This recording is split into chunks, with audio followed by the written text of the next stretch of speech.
Audio Jungle.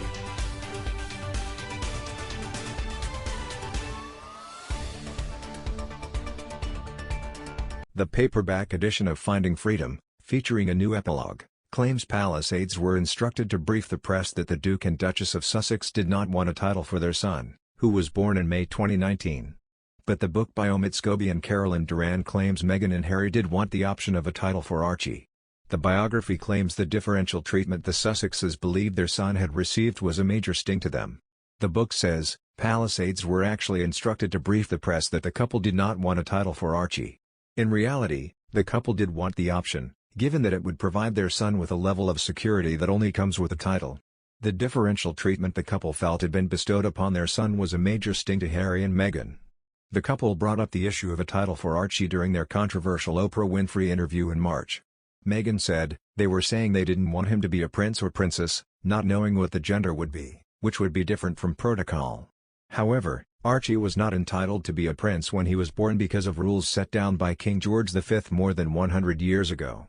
In a letters patent issued in 1917, George V declared that the great-grandchildren of the monarch would no longer be princes or princesses, except for the eldest son of the Prince of Wales. Archie will be entitled to be an HRH or a prince when Prince Charles accedes to the throne."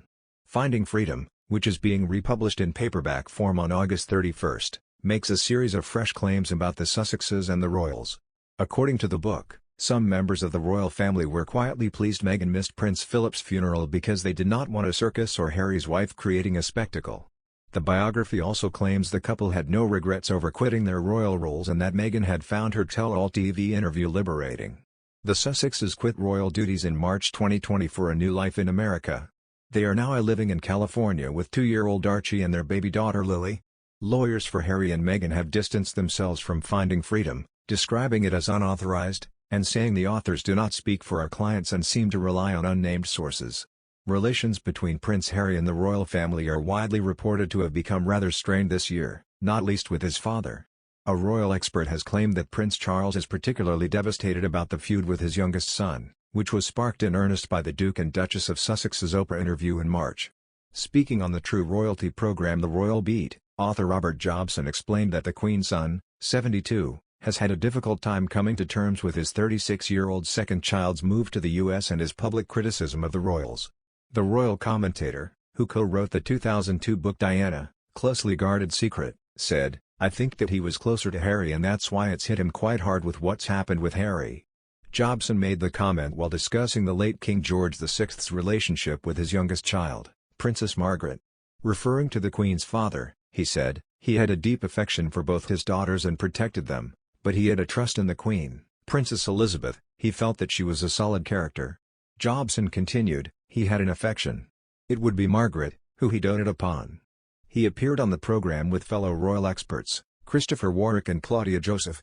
In May, a royal expert claimed that Charles was still fuming over the Oprah interview.